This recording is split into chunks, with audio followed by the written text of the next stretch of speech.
Hello, everybody. Welcome. Another Friday, Amazon Seller News Live. Appreciate you joining us. Today, we've got Robin from Marketplace Blueprint. Welcome back, Robin. Thanks for having me again. Always happy to be here. Absolutely. Appreciate you being able to join. You always have excellent insights. Looking forward to the news today with you. So we got some big news, of course, in the last couple of days. Amazon finally announced Prime Day. So we're going to talk a little bit about that, and maybe you can give us some insights as to, what some of your clients are doing to prepare, and just give everybody out there watching some tips and such. So without further ado, let's go ahead and dive into it. So Amazon Prime Day extends to 4 days with new features and celebrity deals. Prime Day 2025 will run from July 8th to 11th, offering Prime members 96 hours of exclusive discounts on everything from household essentials to luxury brands. This year includes a new Today's Big Deals feature with themed daily drops from major brands like Samsung and Levi's. Amazon is also leveraging AI shopping tools and celebrity campaigns like LeBron James to enhance discovery and personalization. For Amazon sellers, this longer window and deeper platform engagement mean bigger demand spikes and more chances to move inventory fast, potentially, anyways. So, Robin, let's get your initial take on the 4 days of Prime quote day this year. Well, it's interesting that they're doing 4 days when, anecdotally, at least it's, people are saying that there's less deals or that the deals aren't as aggressive, or people's plans to go into Prime Day aren't nearly as aggressive as they have been because of worries about inventory and things like that. I think maybe it will kind of give them, no matter how the Prime Day does, it will still be their biggest Prime Day ever because it's a longer period of time. But I do think it takes you do need to like really review your strategy, because a 4-day tentpole event is a little bit different. You can't just rely on one lightning deal, because that's not going to, or one short deal. You want to make sure that you've got things covered from multiple different angles, and it's still going to be a really big event. But it's going to be interesting to see like how deep some of the discounts are, because of everything that's been happening with brands and inventory. Yeah, it's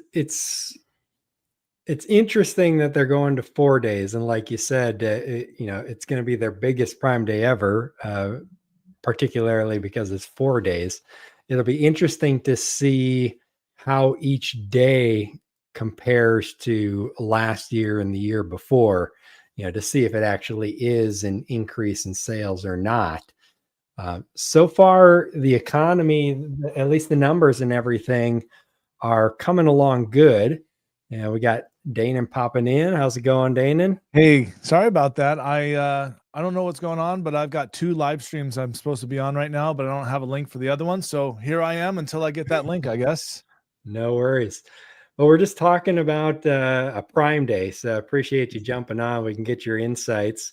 Yeah. But 4 days this year. So as Robin mentioned, it'll be their biggest Prime Day ever because it's 4 days. They're going to add it all together. Prime week. Yeah, Prime week, Prime month will be next, perhaps. So Prime week next year, and then Prime month the year after that, perhaps. Yep. But yeah, for me, I don't know. I'm always torn on Prime Day. As most people know out there, I do a lot of reselling and helping brands and such resell their products on Amazon. So not as much private label, although I do some of that. So Prime Day for me typically ends up just shifting sales from the week before and the week after into that Prime Day, however long that is. And it kind of averages out if I look at the total amount. Yeah, I've literally never done a Prime Day deal. Okay. Oh, really? Yep. Nothing at all. Not even like coupons or just sales or discounts. Nothing. Oh, hold on. my wife is frowning at me and saying, "Oh, we've done it once or twice." Okay. And it didn't. Yeah. Well, okay. I lied, apparently, but I didn't know I lied until my wife told me I lied, which is, par for the course. She knows everything. I know nothing. So, but I know we didn't see a lift from it, nothing significant. Mhm. And there's no reason for us to eat into our profits for it.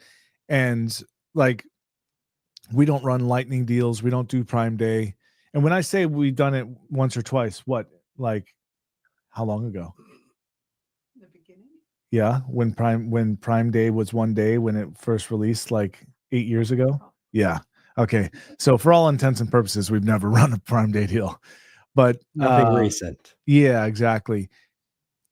I know that lots of people see a huge lift in sales, and I believe that there is some, when you get that massive conversion rate, I believe that you see some additional lift from that organically. And Robin Mhm. probably would know better than I on this, but yeah, I think it's worth it for some people, just not for me. So what we've seen is if you don't offer a discount, it has to be significant. It really does Yeah. need closer to be that 20 to 25% discount. Mm. And if you don't have any discounts, you're right. It's going to just average out, you're not going to even see just a small bump. And it barely covers the decrease in conversion before. But if you are participating with those deals, then you can, there are certain types of products that do better on Prime Day than others. So if you have canned beans, nobody wakes up on Prime Day and be like, man, I really hope those black beans go on sale. So you're going to see a smaller lift. If you have something like a Roomba, a luxury item, something that people want but have been having trouble justifying the cost, like a Dyson vacuum or a massage thing or something like that, those do really, really well. And what your strategy, you have to really decide, are we going to wait and sit it out and conserve our ad budget for after Prime Day is over, or go all in? So we had one brand, I think this was 1 or 2 Prime Days ago, that they decided to go all in. They not only ran a lightning deal, but they ran a clippable coupon on top of that with heavy ad spend. And I think I want to say it was like 6 or 7 times their normal daily sales. And you might say, well, at that discount, that's crazy because you're giving away so much margin. They're in a very competitive category. But all of those sales put them in a great organic position. And then we pulled back on the ads to try to maintain that first position. So if you have the pockets that are deep enough, it can, and your competitors don't, then it can really help. Now, this year's a little unique because not all brands have, that to do that strategy not only requires the capital for the ads, not only requires capitals for the discounts, but it also requires that you have enough inventory where you're not going to end up short stocked. And I think that's why this could be a long winter for resellers, and we might see fewer discounts or more discounts coming from 1P on Amazon, because a lot of companies do have concerns about inventory levels as they head into Q4. So sorry, hope that wasn't too long of an answer. Yeah, no, not at all. I mean, and that's a big question this year because it actually plays into this other article that's kind of right on the back of Prime Day, or has to do with Prime Day. But some Amazon sellers submit fewer deals for Prime Day as brands hold on to pre-tariff inventory like gold. So yeah, it kind of plays right into what you were saying there, Robin. If you want to do the deals potentially, if you have the inventory, and there's a lot of still a lot of uncertainty, it's starting to iron itself out and getting more smooth with different deals and such that have been brokered with China and some other countries in the UK and such. But there's still some uncertainty. So there could be a lot of hesitancy to run really big deals and blow through inventory. Well, and the deal with China still has a pretty hefty tariff. So not all So we started talking to our brands about planning for tariffs in November. So, and a lot of them were already on top of it. I don't want to make it seem like we were all wise. A lot of them are like, oh no, I'm already on it. So a lot of our brands like heavily bought inventory in December. But we had one brand that, they really kind of gambled on that, that the tariff thing would be solved within a certain period of time. They actually got hit with that 145% tariff. It just arrived like 3 days before the tariff was reduced, and they ended up with like a $40,000 tariff bill, for a smaller shipment. And so, I think that there still is uncertainty because things do change. And the other thing is, even if they stay exactly where they are, for people who are sourcing components or their products from China, they have a lot less margin. So a lot of our brands that even had been more aggressive growth, we're hearing a shift in the conversation to profitability. When you couple the inventory issues with the increased interest costs, it does make it so, cash flow is really, really important to be monitoring, and brands just can't go for broke the way that they could have, 2 or 3 years ago. Yeah, it's going to be kind of an interesting storm to see exactly how it plays out, because, the numbers from May show that inflation is flat. The working class people have had an increase in salary larger than for a long time. I forget exactly when they said, but, so wages are going up.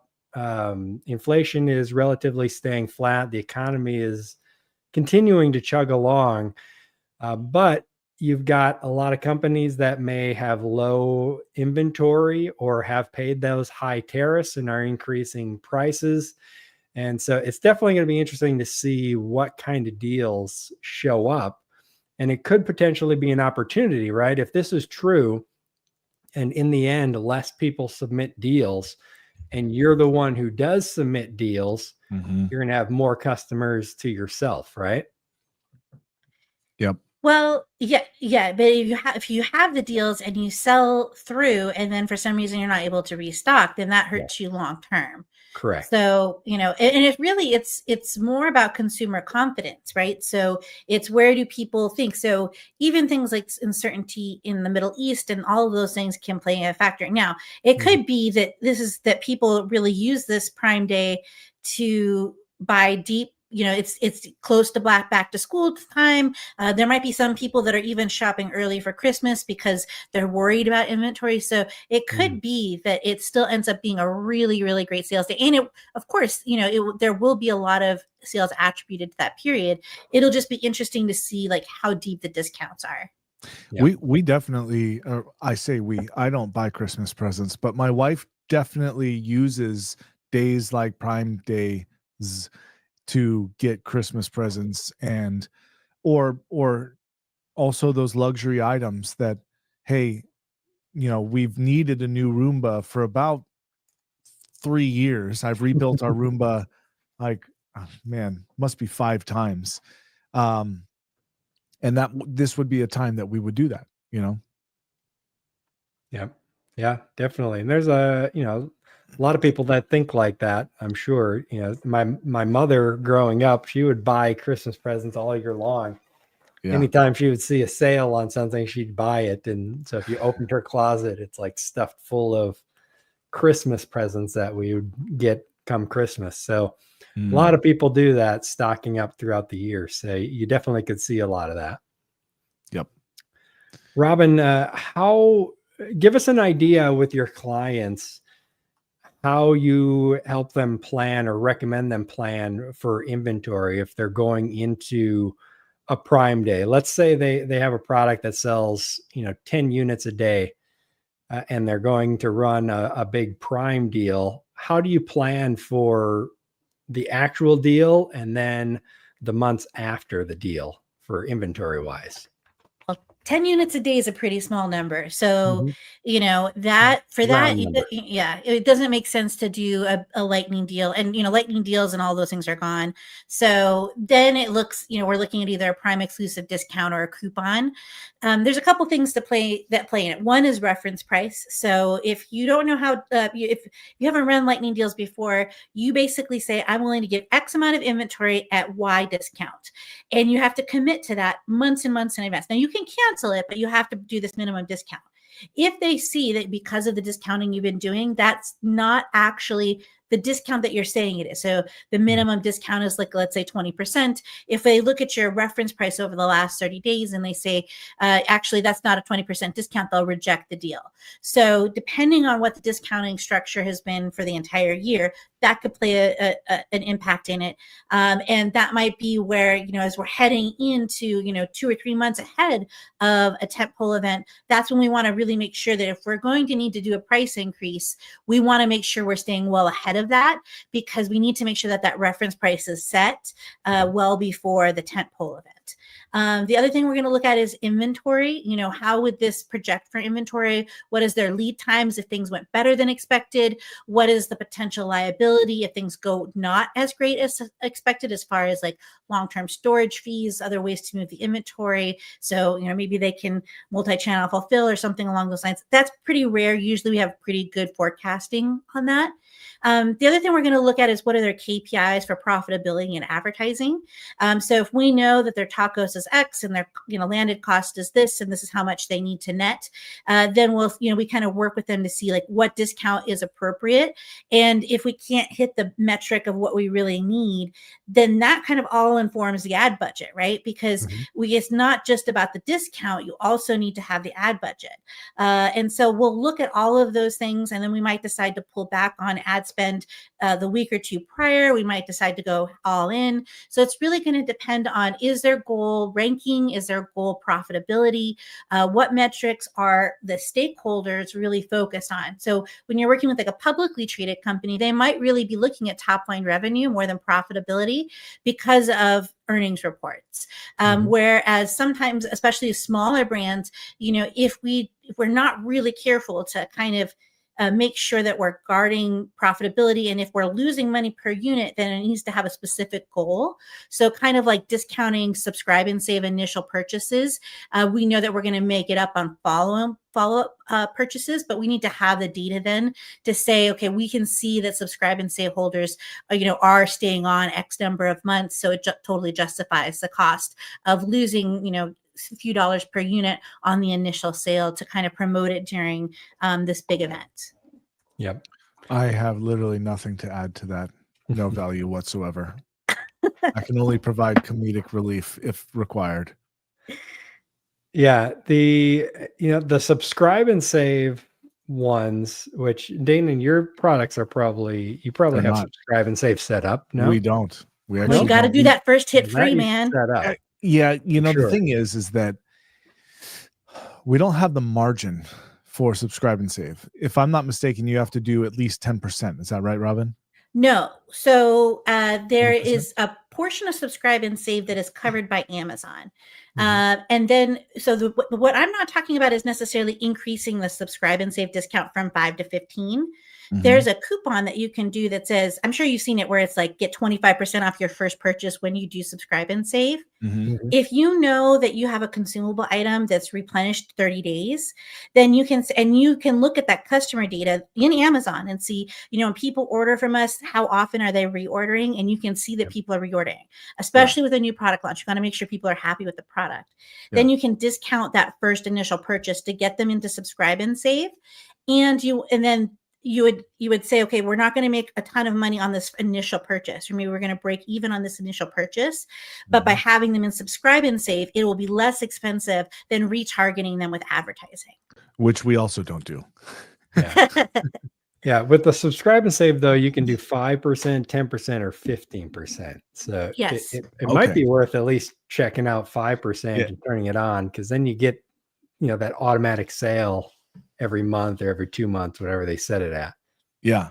Jade, I think you should be joining us on these, because she's sitting right next to me, listening, giving me thumbs up, thumbs down, threatening me, stuff like that. So, Yeah. but she's going to look into that now, because I think the last time we looked at Subscribe and Save is when it very first came out, and it was 20%. Yeah. And the data now is so much better. Before it was like, maybe it's working, but they give you so much more data now on repeat customers. So it's really, really valuable. And then the other thing to think about with Subscribe and Save, if you have a product that has a short expiration date and you've been using 2 SKUs to kind of help manage that, you can shift Subscribe and Save from one SKU to another, but it is a bit of a process. And it doesn't make sense to invest in this push for Subscribe and Save if you can't maintain that inventory, because that is really what's going to be required to keep those subscriptions. Or so make sure you have kind of it should not be a willy-nilly thing. It really needs to be a thought out strategy. Yeah, cool. Not that you would do willy-nilly, but yeah, that's I've got a product that it sells pretty good. It was selling upwards of 600 plus units a month, and I think we had 100 and some people on Subscribe and Save. And then Amazon decided to throw the meltable tag on it, and we couldn't get it out of it because I think the requirement is you have to prove that it can sustain like 150 degrees Fahrenheit, and there was no way. This is like a candy product, so it wasn't going to sustain that. We ship it throughout the whole summer, FBM, and never have any problems with returns or anything like that. So it's not like it actually melts. But there wasn't any paperwork that we're going to be getting that could prove it. So right now, and 150 sounds crazy, but it can 100%. Like if it's 117 in Phoenix, the inside of those UPS trucks are hot. Oh yeah. It's basically like an easy bake oven for your products. So definitely. Oh, but there the problem you go. is, though, we've lost all those Subscribe and Saves, because they don't allow you to move that over to an FBM fulfillment, unfortunately. Yeah. Well, then in that case, what you should do is contact the candy company and say, hey, listen, I've got a new idea. We do bake during shipment, only in the summer, fresh baked, arrived fresh baked. You say, hey, Amazon, just put it at the top of the top bins, and it bakes on the way during delivery. Send it out raw, and it's done done cooking by the time it gets there. Yeah, it's a good idea. You should do it. All right, great. It sounds like a good idea to deliver fresh baked bread in the Phoenix, Arizona area. Yeah. Very good. It'll be interesting to watch Prime Day, that's for sure. Any other thoughts on Prime Day, comments or anything like that, Danon or Robin? I'll just repeat what I've said before. Advertising on Amazon is like fighting with a toddler. Pick your battles, but win them at all costs. Yes, for Well sure. said. Yeah. And I think it makes sense if you can sustain the inventory, if you have the inventory to sustain it, and you either have the profit margin to support the discount, or you're willing to take that loss to get that ranking, improve your ranking. And with headlines like this, we'll see if it turns out to be true or not, but you potentially have more customers for less deals, which could lift the deals that are out there to get more sales. So we'll have to hurry up and wait and see, though. But the time to get your inventory in is just about or pretty much past. So by the time you're watching this, hopefully you've already got your truckloads heading in if you're going to be doing Prime deals. Yeah, I think we've only got 17 units in inventory right now, so we're totally screwed. 17 units. There you go. Yeah. Plenty. You definitely won't run out. All right, let's go ahead and jump on to the next story here. I'll slide us over to the side because this headline's pretty big. So Amazon shuts down post-program after failing to gain traction with shoppers. Amazon will officially shut down its post-program by July 31st, following low engagement and a broader redesign of its site. Posts allowed brands to share lifestyle content in a social media style feed, but failed to align with the shopping behaviors of Amazon customers who come with purchase intent, not to browse like on Instagram or TikTok. Experts say the tool never delivered meaningful ROI, and its removal allows advertisers to focus on proven ad formats like sponsored brands. For Amazon sellers, this means less distraction, more emphasis on ad strategies that actually convert. I wouldn't really call posts and ads. They're referring it to it kind of like an ad here, but it wasn't really an ad. It's just like the social media. It's the first social media aspect of Amazon that they tried to create, which I use posts. I post for the brands that we work with all the time, usually once or twice a week. It doesn't get a lot of traction usually, but every once in a while you get one that takes off and will drive some sales. But I can't say that I'm surprised that they're ending it. Yeah. I mean, they're probably going, well, we don't have a lot of adoptions, which means we can't eventually charge for it. So we shouldn't keep pouring money into it because it's not going to make us money. And we've had several brands that have done it. And when anytime a brand would ask me about them, what I would say is, if you have the kind of product that has fun, engaging social media, they are already doing other places that is already yielding you results. Putting that onto Amazon posts isn't going to hurt you, but it's a long-term game. You have to expect 6 months of consistent posting before you even start to see really any organic traffic. And so we have had some brands that have used it successfully, but they're usually in baby or beauty or art, something where they were able to provide the posts and they were very consistent about it. For most brands, it just was not worth the lift. There had been talk about how you were going to be able to kind of run ads, and this was going to be great because you were going to get to be in the feed and it was going to be wonderful. But for most brands, it didn't yield a lot. It took a long time to get the organic results. And I kind of agree that, when they first came out, I just didn't see customers adopting this. But, it never hurts to try. And Amazon was really, for a while, they're giving some heavy, like some good organic traffic when they were first trying to promote it. I think it's funny because we were on a call with an Amazon rep last week and we're like, she recommended Amazon posts, or it was like the day or two after. And Nate was like, you guys just killed that program. And she's like, no, we didn't. And he's like, yes, you did. And so it's always interesting to see how these things kind of roll out. It also shows that Amazon doesn't know what Amazon is doing. Well, that's not the agent's rep. The Amazon is purposely siloed like that. It's a feature, not a bug, but it definitely feels like a bug sometimes. Right. What's interesting, so I just jumped over to Amazon posts. I was going to take a look at some of my latest statistics, and right next to, so they got the posts under brand content in the Amazon ads, and right next to Amazon posts it says new.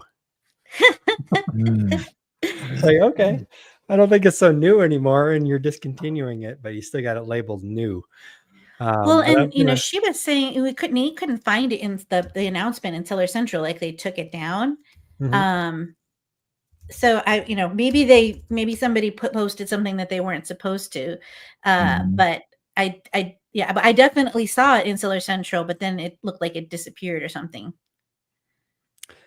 Yeah, and now I am looking at my posts here. So like I said, for most of my brands, I've got one of my VAs just posting a couple times a week, and for this is the third one that I've looked at. Let me look at one other one here and see if it's the same, and it is. So in May, the engagement and clicks just dropped off a cliff. Like it went almost to zero in May, as if they just kind of shut it off. It's getting a few every once in a while, but totally just tanked. So I'm not sure if that is when they decided, okay, we're done with this, and just stopped giving it any exposure. But for each of the brands that I'm looking at, it kind of is like up here steady, and then May just starts rapid decline in all of the impressions and clicks and everything. So it definitely appears that they're going to be getting rid of it for sure. Now, Robin, have you seen any examples of posts taken off for clients and stuff in the past, or it's just pretty much you got to keep posting and posting and posting for You have just to keep a little bit posting, of and traffic? yeah, it's you have to be posting consistently, posting good quality. And then, sometimes it doesn't make sense. Even if a brand has a really good social media presence, what you're posting on Instagram might not follow the guidelines for Instagram posts. Mhm. So usually we tell them, unless we can just move them over, it didn't really make sense. Unless it was a really aesthetic brand, then sometimes we did see some a decent enough amount of organic traffic that if it already had the assets, it made sense to do. But if you have to create the assets for it, it just didn't make sense. You should focus on, places where people are actually scrolling. Yeah, for sure. I agree with that. And we didn't create anything. We pretty much just took from Facebook posts or Instagram posts and tweaked them a little bit if we needed to. But yeah, I mean, there's not much like this one that we've been posting on in the last 90 days. It's got 1,736 reach, 3 clicks, 48 engagement, and 3,791 viewable impressions. So nothing major going on for pretty much any of them. What was that? But still something. It's a little bit, but is it worth me having a VA going in, and actually creating the posts and stuff? Probably not. Yeah. I mean, I think consistency, like Robin said earlier, consistency is key. Like social media is no longer, so any social posting is no longer instant gratification. Yeah, for sure. Algorithmically, you have to be consistent. I see that in my podcast. Like I don't do a bunch of optimization and promotion and run ads or anything like that for my podcast, but there's a post 6 days a week. There's a video 6 days a week on there. And so I've just seen organic engagement go up and up and up and up. And, social media has been like that for quite a few years. If you're not consistently doing it, or even if you're inconsistently doing it, it's almost the same as not doing it at all. But I think that you should be taking advantage of every avenue to put yourself out there, put your brand out there, put your name out there, whatever. Yeah. Yeah. Yeah. I agree. I think posts has always kind of been hidden in Amazon. It's always been kind of one of those things. It's there, but you don't really know if it's doing anything or where it's going or what's happening. Yeah. Amazon never really, they pushed it, like you said, Robin, a little bit in the beginning, but then it kind of became an afterthought pretty quickly, I think. Yeah, I think so. Well, now they have Creator Connection, and other things for social media for like influencers. And, it also doesn't really make sense for them to try to force this Amazon post thing now that they have these partnerships with TikTok, which got that other renewal. So congratulations to TikTok for another stay in the execution.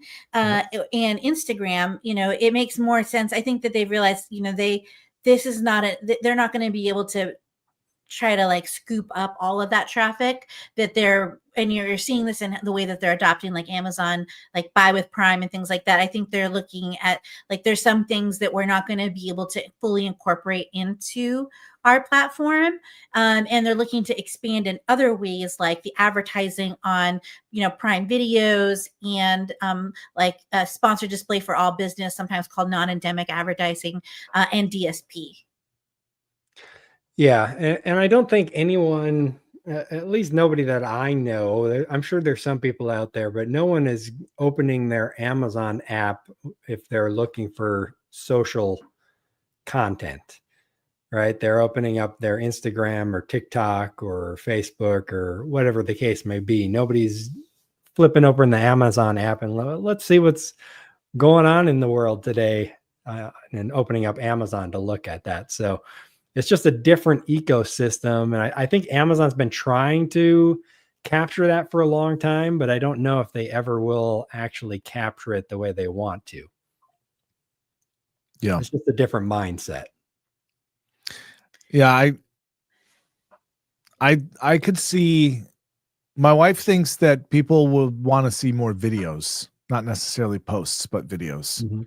And Videos I'm are on. so important. Yeah, I'm on board with that. Like, there's there's not enough videos of products, and often when there are videos, it's awful music and like pans, zooms, and 360s of a product. It's like, that's not helpful at all. You need someone that says, this is what it is, this is what comes with it. There needs to be basically a what's in the box video, features and benefits video, and a lifestyle video of it in use. And a use troubleshooting. cases. And troubleshooting, you say? For some products, you need troubleshooting. Oh, So that's good. like, Yeah. you know, like if you're getting reviews that are saying like the back stand doesn't open on it, Yeah. and you're like, push the button right here that says Yeah. release. You know, Yeah. like you'd be surprised how much some of those things make a difference. But you're 100% right on that. Where we, you know, we really want brands to upload videos. Yeah. Yep. Yeah. Yeah, videos would definitely be better, but even then, you know, it's Amazon is more like the, you know, the home shopping network or something like that, right? You're still not, when you're looking for social media stuff, you're not like, oh, let's go get promotion blasted in my face for products that I probably don't want to buy. You know, jumping on Amazon to look at that. But maybe there's some people out there. There's a lot of people who like to watch the shopping network. I'm not one of them, but there's, you know, that network exists for a reason. And my, you know, I look at my wife's social media every once in a while when she's flipping through, or my mother-in-law if she's there, and they'll be watching sometimes these people, you know, pitching different products and stuff like that. So people do that. I'm definitely not one of them, but that market is out there that like to watch those kind of home shopping network style videos.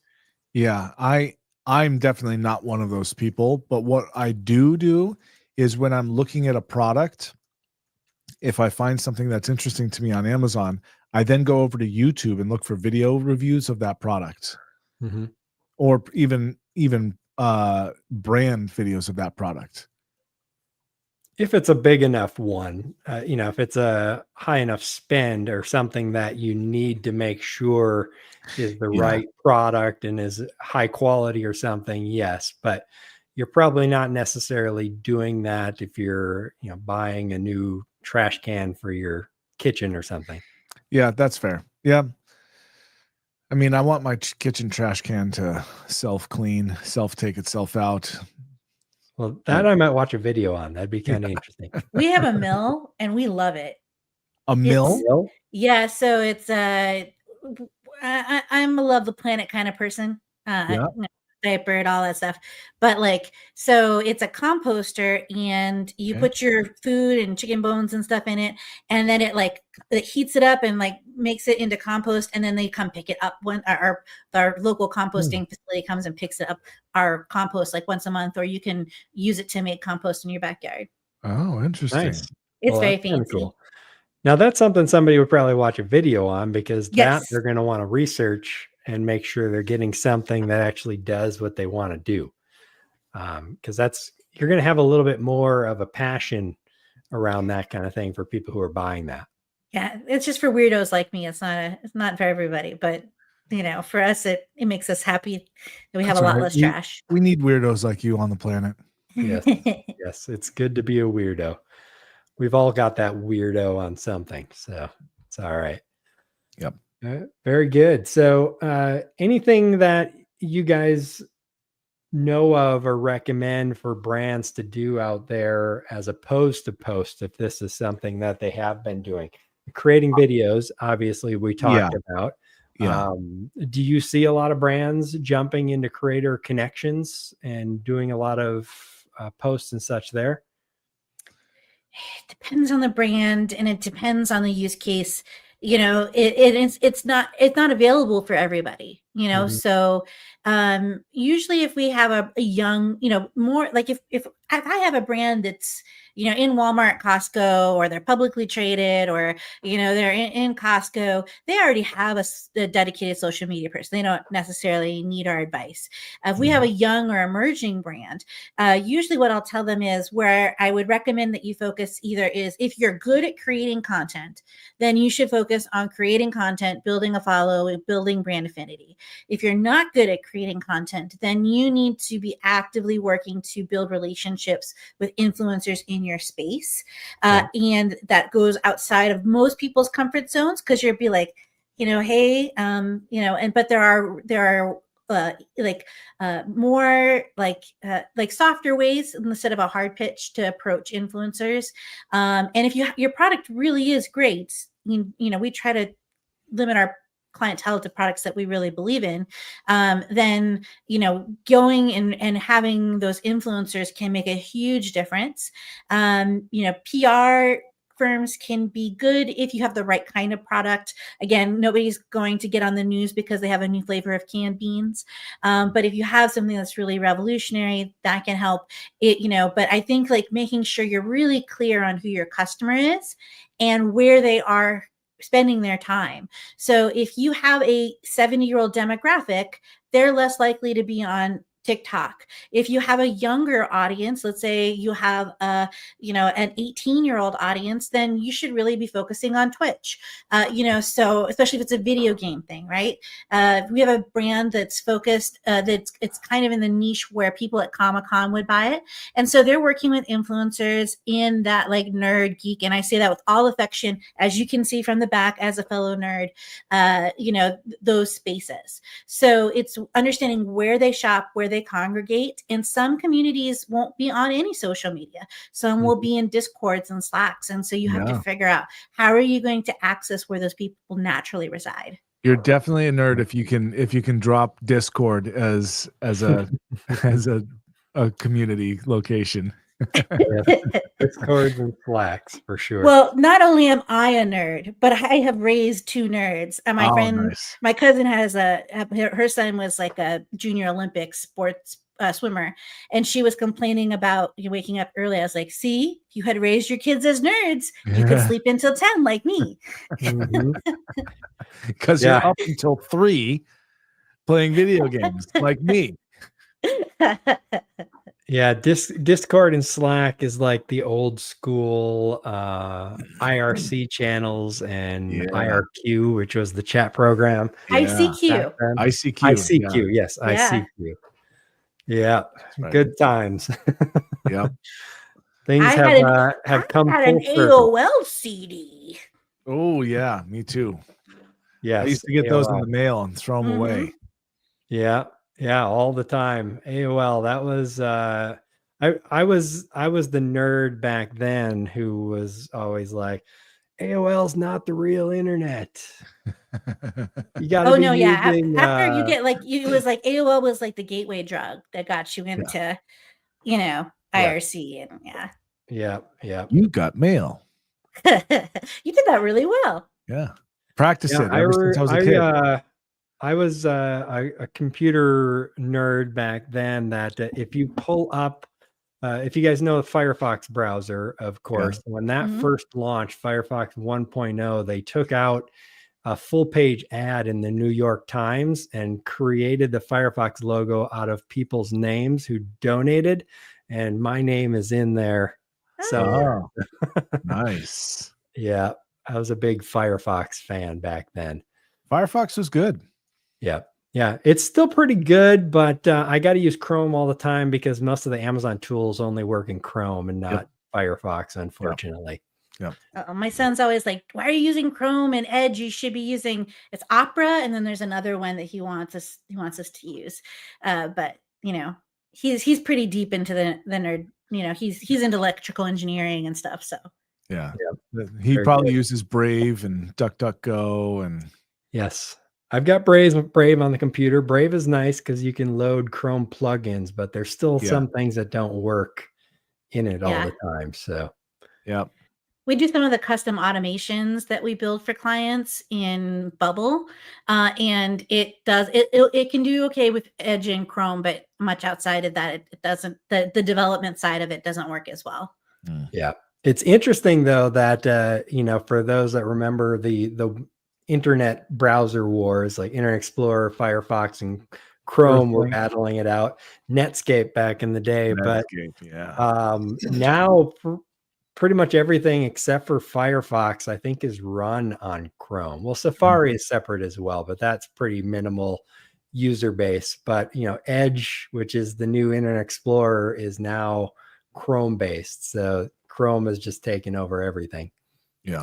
Have you seen Cindy Kroll's talk on Chrome and how it's using how Google, it was really fascinating presentation. She did it at PubCon and SMX about how she's kind of reverse engineered to see that Google is using Chrome to like render pages and using that to crawl.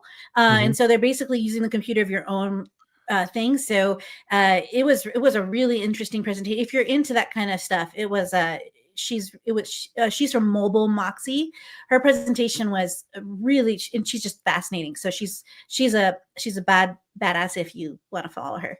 I mean, I haven't seen it, but that makes total sense. Why not crowdsource the processing power of the people that are using your product? I mean, we do that with, or I should say, we've done that with Chrome plugins using the user logged into Amazon plus logged into the Chrome plugin makes it so that you can acquire data outside of from their Seller Central that is not available through the API. But you have to think about that too. That's a security risk, because that means that as you load your My Chart page, your private health information could potentially be stored someplace.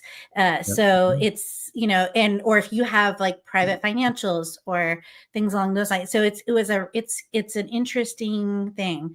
You got to be careful when you're loading plugins on a browser that you don't know, or even apps on your phone, because if you're clicking allow it to read all pages in your browser, whatever site you go to, that app or that extension has access to all the information on the page. So that's one way that hackers get access to things a lot of times. So you definitely got to be careful. TikTok app. Yes, definitely. All right, let's go ahead and jump on to the last story here, and get your opinions on these 3 common mistakes Amazon sellers should avoid, according to Chris Turton. So Amazon expert Chris Turton highlights 3 things sellers should not focus on: review count obsession, day-to-day decision-making, and preserving the launch honeymoon period. Review volume doesn't guarantee high conversions or rankings. Sales velocity matters more, and trying to manipulate reviews can get your account suspended. Making decisions on daily sales data is misleading, as Amazon's data isn't fully accurate for 72 hours. Using a 30-day window yields better results. And finally, every product naturally drops in rank after launch. Don't obsess over keeping it at the top. Instead, focus on sustainable growth. I've got a couple of opinions here. So some data from Amazon, not all, but some data isn't fully reconciled for 72 hours. Some of it's not reconciled for like 5 days. So the best way to run your business with can't say absolute certainty, but with the best possible results on numbers is going to be every 2 weeks when they close out their statement periods. That's what I think. But that doesn't mean that you should ignore your business on a day-to-day or a week-to-week. But I do firmly believe that you should be running your business off of longer term metrics rather than day-to-day, because one day is not a trend, right? Yes. A lower sales day compared to yesterday, that's not a trend. That is a single change, but not the direction that it's going overall. So if you're managing your business with statistics, you need to be managing on trends, not flash in the pan data. So that's number one. Review velocity, I totally agree. I think that and this is me, I'm in the review business, or the review removal business. My top selling product only has a little over 300 reviews. It's been on Amazon for 9 years or something like that. It's got a 4.6 star rating, and my conversion rate is absolutely insane. Mm-hmm. But with that being said, that's in part due to the fact that I'm not advertising, right? And we have brand search. So, but regardless of that, my star rating is still really high on a supplement, mind you, right? Yep. That's hard to do. And so it's not about the quantity of reviews you have. Oh, another thing, yesterday, somebody that I know got hit with review manipulation, and Amazon stripped out literally thousands of reviews. ASIN by ASIN, they went across their entire catalog, stripped out roughly between 2,000 and 4,000 on every single ASIN. Took them from 2,000 to 5,000 reviews down to hundreds, 200 to 700 reviews. Okay. You know what's interesting? They saw an increase in their star rating and a decrease in their BSR over the next few days. So it's not about how many reviews you have. It's about your overall star rating and your conversion, and by proxy, your conversion rate. That's probably the most important one, I'd say. Yep. But yeah, he says buying, faking, misrepresenting reviews is huge Amazon TOS violation. Literally last night, this guy emailed me and said, "Hey, dude, I just had Amazon strip a bunch of stuff from me." And so I took a look. I'm like, "Hey, this might actually work in your favor." But day-to-day decision making, yep, you should know what's going on, but not make operational changes based on day-to-day, but trending. Yeah, I think that's what I've got. Yep. All right. Very good. So, Robin? I would say review volume is a nuanced thing. So if you are launching an iPhone case, yes, you're not going to get great conversions until you get a lot of reviews. If you are selling, something that's, you're selling a Dungeons and Dragons themed hat, then you could probably have 2 or 3 reviews and get great, and still start to get great conversion. So Amazon tells us you need about 25 reviews, depending on the category and how competitive that will tell, that will kind of depend on how many reviews you need. But 100%, we see products that don't have as many reviews doing really, really well, as long as the listing is really good, the product quality is good, the sales proposition is really good. And as you launch that honeymoon period is really important. Now, if your product is not getting negative reviews, if you have a consistent ad strategy where you're focusing on campaigns that are aimed at ranking, not incremental sales, you can 100% maintain that top position.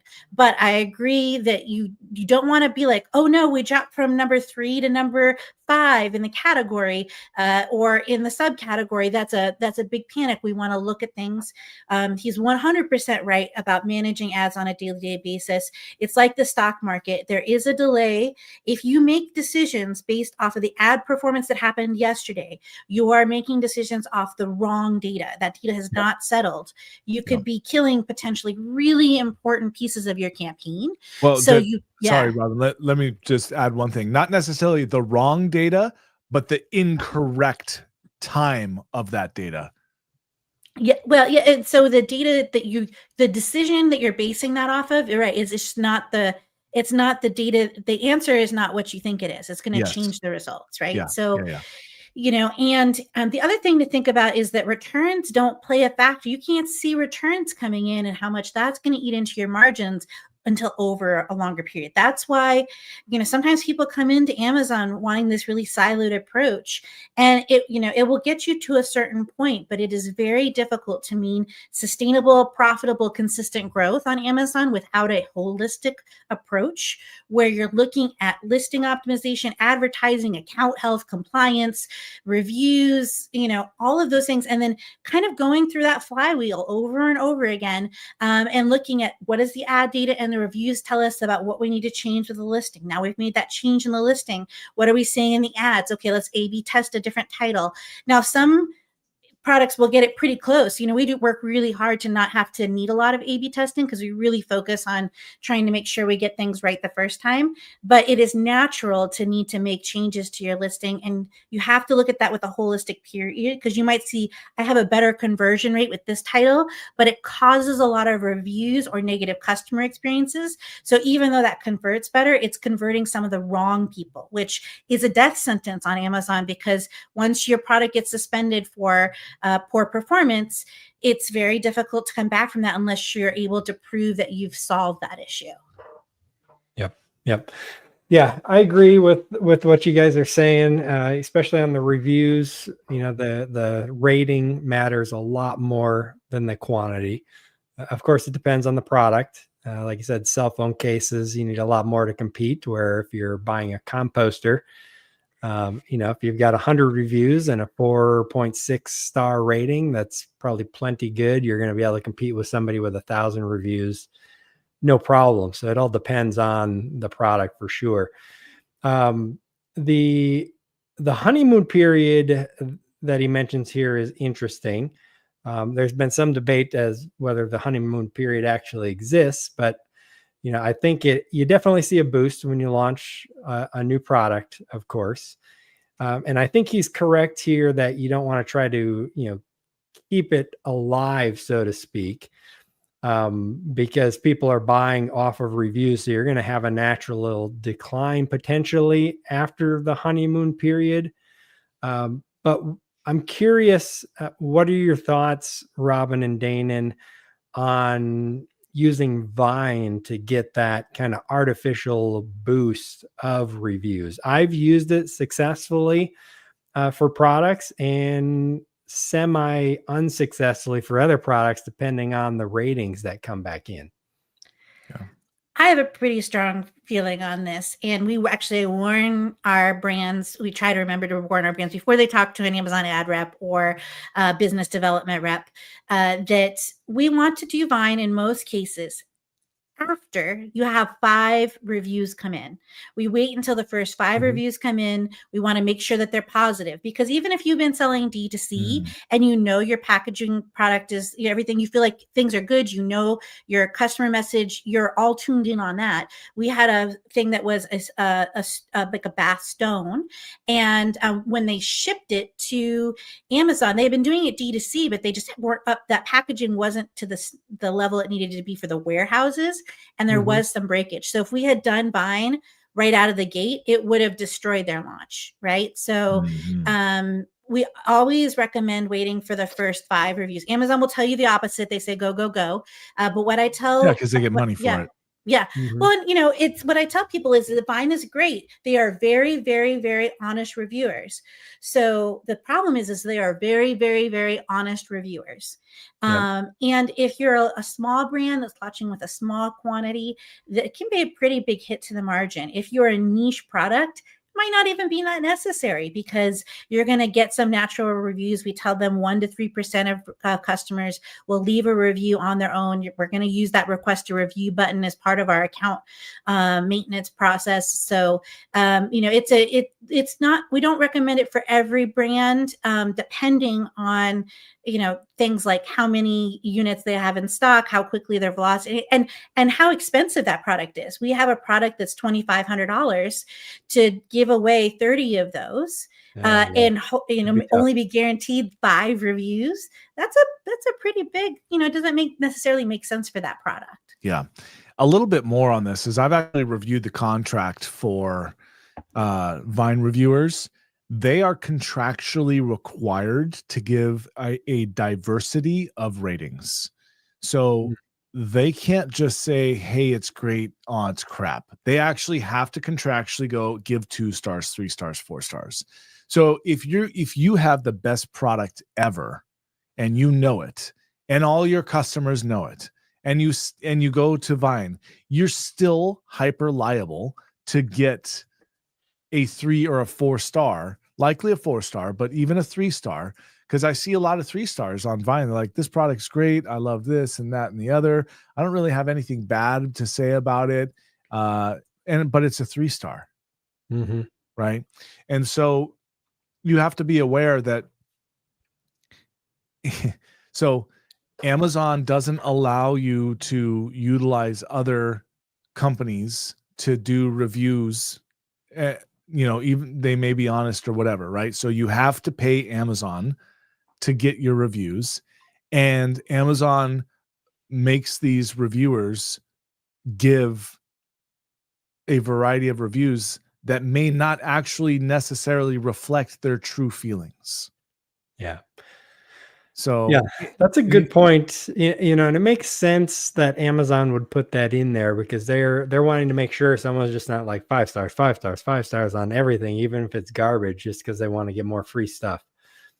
So they're trying to tell them that, hey, don't just give 5 stars if you don't think the product is worth 5 stars. But it makes sense that, in someone's head, they might be thinking, okay, I need to leave a 3 or 4 star so I don't get kicked off of here. Yeah. And your product might just happen to be the one that they decide to leave a 3 or 4 star on. Exactly. And I haven't seen a lot of reviews that were lower than a 4 star that maybe weren't warranted. But the other thing I would like to stress to brands is, we'll get a young brand and it is their baby. It is like their baby going into the world, and they get a bad review and they are just decimated. Really, like, it's okay to occasionally get a bad review. In fact, sometimes it can actually help conversion. If I see all 5-star reviews all at the same time, all telling them they're great, then I don't really believe these reviews are authentic. Yeah. So having some reviews that are negative, that's okay. We just want to make sure we're addressing any issues and really coming at it from, whether or not you think their critique is reasonable from their perspective. How did they get there? Was it a fluke, or is this something that really does need to be addressed in the listing? I find that 3 stars are the most helpful reviews for whatever needs to be fixed or what's wrong with it. 1 stars are typically, now, mind you, I'm in the business of finding the crap reviews that don't belong there, right? But, so if I see a bunch of 1 stars saying arrived broken, arrived broken, arrived broken, over a diverse period of time, then cool. I know that they've got some shipping issues, right? If I see a bunch of 1 stars or 2 stars saying, yeah, this didn't work. This piece broke off of it within the first X amount of time. Like, because I've got clients that reach out to me like, hey, I need you to remove these reviews. I'm like, bro, you got a product issue. I'm not removing those reviews. This is legit, Yeah, for sure. Besides, they're not even eligible for removal. So I don't take those customers on if that's all they want me to do. Like, I'm not in the business of, anyhow, but and I would say that's also why it's so important that if you're a brand owner, you need to be in voice of the customer 1 to 3 times a week, depending on your velocity. We say 1 person's a crazy lady, 2 persons a coincidence, 3 person of the same issue. That's stop, drop, and roll. Even if you're selling 10,000 units, that means we need to really aggressively look and see. If 3 people all say it arrived broken, or they all say they got the wrong unit, then that's when we really need to start looking at things. Because, and you might say, well, I'm selling 10,000. What does 3 people matter? When that first 3 happen, only maybe 10,000 people have that product. So it's a small percentage. But if you wait till 50,000 people, you're going to get a bunch more negative reviews. So to stop those things, you have to be proactive. That's why it's part of our service is that we go through and do that, because you have to be on it. So if you're not doing that, if you're picking up one thing, make sure you're watching voice of the customer. Yeah, that's definitely a nice screen to look at and see.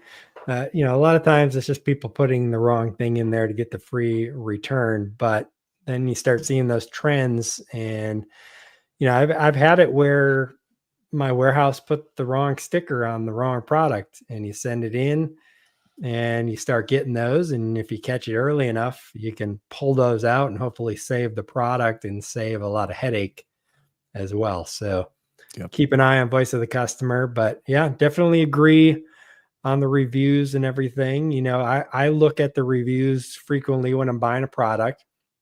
And if you see those 3 and 4 stars and you read them, and sometimes it's people that that's person's just being picky or whatever. Yeah. But other times, it could be an issue with the product that could push you to buy something else, or it might get me to buy that product if I just see, all these negative reviews are just people using it in the wrong way or using it for the wrong thing or whatever. So you got to look deeper in the reviews than just quantity, and even star rating in some points can be variable depending on. Now, if you drop below 4, then you're really going to be hurting. But as long as it's above 4, close to that 4.5, you're sitting pretty good. Yeah, it's actually, so the fulcrum point for any brand is at 4.2 to 4.3, because as soon as you lose that half star, you lose up to 50% of your conversions. Yeah, you start getting skeptical as soon as you see those 4 stars. Exactly. Instead of 4.5. But that's dependent upon the area that you're selling. Like if you're selling a fat burner and you've got a 3.8, well, you're at the top of the game, Yeah, that's true. But typically that 4.3 to 4.2 is that fulcrum point. And actually, Robin, I'm interested to know this. If you've seen this, I have 2 products that totally different brand, but they're the only 2 I've ever seen where they were a 4.2 star rating and displayed 4.5 stars. Have you ever seen that? Yeah, because some reviews can be weighted differently, so that can happen. And the other thing I'll say on the reviews, the difference between 4.5 and 4 and how it impacts conversion. If people say it fit too small, like the product was X, the product was X, and then you've adjusted your listing to say if you've addressed that problem, so it's very clear, that can dampen some of the impact. Now, we don't want to lie; we want to make sure that we're solving the problem, right? But that can help with if you're in that position. Yeah, definitely. Yep. All right, cool. Well, we'll go ahead and wrap it up there. I appreciate Robin and Daniel, you guys coming on the show.